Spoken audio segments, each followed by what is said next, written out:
I gonna do with my kids? I lost everything, my stuff. It's never real when you see it on TV until it happens to you.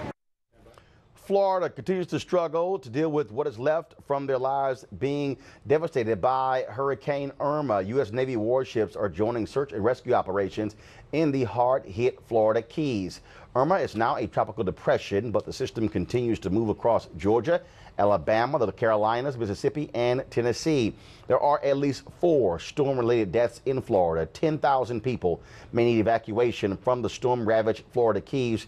At least 8 million people do not have power, including 60% of the state of Florida. That's one of the largest weather-related outages in U.S. history, and officials say it could last for weeks. The economic impact of both Irma and Hurricane Harvey, which hit Texas and the Gulf Coast, nearly $300 billion. Now the focus is turning to other states in the southeast. Charleston, South Carolina, at least 1 death related to the storm. Rescuers are going door to door searching for anyone who may have been trapped by the flooding. In Georgia, there are 3 people who are dead, and the destruction is spread across several counties. A disaster state of emergency has been declared for every county in Georgia. Joining us right now via phone is the mayor of Atlanta, Kasim Reed. Mayor Reed, good morning. Good morning, Roland. How are you? Doing great. You issued the first tropical storm warning ever in Atlanta's history. What is the status now? Are you seeing high winds? Are you seeing rain? How is Atlanta being impacted? We are. We're moving into recovery mode today. There are about 1 million people in Georgia who don't have power. There are about 250,000 people in Atlanta and the metro who are without power. So what we're really doing right now is partnering with Georgia Power to make sure that the streets are clear. There were more than 80 downed trees over last night. So we've got to get the city back up and running, and we're partnering with Georgia Power to get out and clear the streets. So we're asking everyone to stay home today and allow us to get out and get the city back up and running. Fortunately, we didn't have any weather-related loss of life within the city of Atlanta, but we did have 2, unfortunately, in our metro, Roland. What about, of course, travel to Atlanta? Are you advising people the next 48 hours to hold off on travel? How will that be impacted? Well, we had about 900 flights canceled. I think that number passed 1,000 last night between Delta and Southwest Air. The airport is open and operational. Anybody who's flying into and out of Atlanta needs to call and make sure that their flights are actually going to take off and land. So we are keeping the airport open right now, but because we canceled more than 1,000 flights, Roland, there's going to be some delay for the next 24 to 48 hours getting in and out of the city. And when you talk about that, you mentioned earlier power outages. Again, any significant impact with flooding? Less so with flooding. We really were hit by the unusually high winds for the city of Atlanta. We had winds between 40 and 65 miles per hour. For us, that's pretty aggressive. And so it's really caused material to be knocked down off of buildings. The weight from the rain caused trees to collapse. So that's been the bigger issue for us. Flooding has been less of an issue. And I just can't say enough about the job our first responders have done over the last 24 hours. They just worked tirelessly. We activated our homeless shelters or different shelters throughout the city of Atlanta last night. They were at maximum capacity. We had strike teams going out and grabbing folks who may have been in dangerous situations. But today, I think we're moving towards recovery. Obviously, whenever this happens, folks look to the federal government for help. But doesn't this speak to the reality that when people complain about big government, they complain about city councils and county government and state leadership and federal government? Yet when people are pushed into a corner, they're looking for somebody for help. This speaks to why government matters. I think that you couldn't be more correct. It's like the way that people criticize lawyers until they need one. The bottom line is that this is what the government is for. It's to help one another when our help alone isn't enough to get it done. And I also think that we really can't let this moment go by without talking about the importance of climate change and focusing on sustainability. This is a $300 billion crisis. And we just can't keep continuing to put our head in the sands regarding the impact of climate change and our impact on the planet. All right, then. Atlanta Mayor Kasim Reed, we really appreciate it. Thanks a lot. Thank you for having me, Roland. All right, let's go to our panel. Avis Jones-DeWeaver, of course, the leadership strategist and author of How Exceptional Black Women Lead.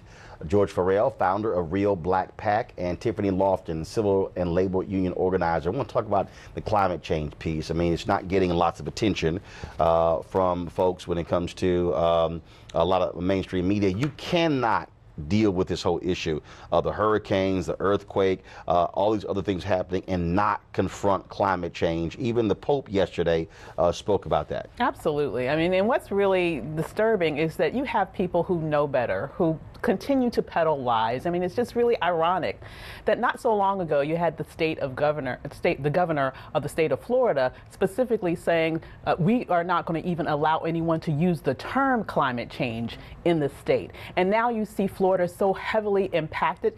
It's really sad. It's really disturbing that you use a political agenda to actually move away from actually researching the truth to figure out what we can do in the future to be better prepared for future storms such as the one that we were just pummeled by recently. And Roland, it's really difficult when you have a head of state who is a non-believer of climate change as well. That makes the conversation that much more important for us to have. When you talk about the hurricane that just happened with Hurricane Irma, the comparison pictures that you saw with Hurricane Andrew that happened are absolutely outrageous. We've all seen the pictures. This thing is almost twice as big, or was twice as big, as Hurricane Andrew. But Roland, I saw a really startling fact that came out, a statistic with the 3 hurricanes that took place, one both coming off the coast of Mexico, and then Hurricane Irma, and then hurricane that's coming after it. We only see hurricanes like this maybe once every 300 years that are this big and this traumatic. And we had 3 in one weekend. If that does not tell you that climate change is true, I don't know what to tell you. And we don't need leaders in office who can't help us fix that problem. Well, we also had not seen a hurricane make landfall, 2 hurricanes make landfall at the same time, or back to back in about almost 20 years. Now we've seen it in 2 weeks, George. The Pope spoke about this here. He said, if we don't go back, we will go down. That is true. You can see the effects of climate change with your own eyes, and scientists tell us clearly the way forward.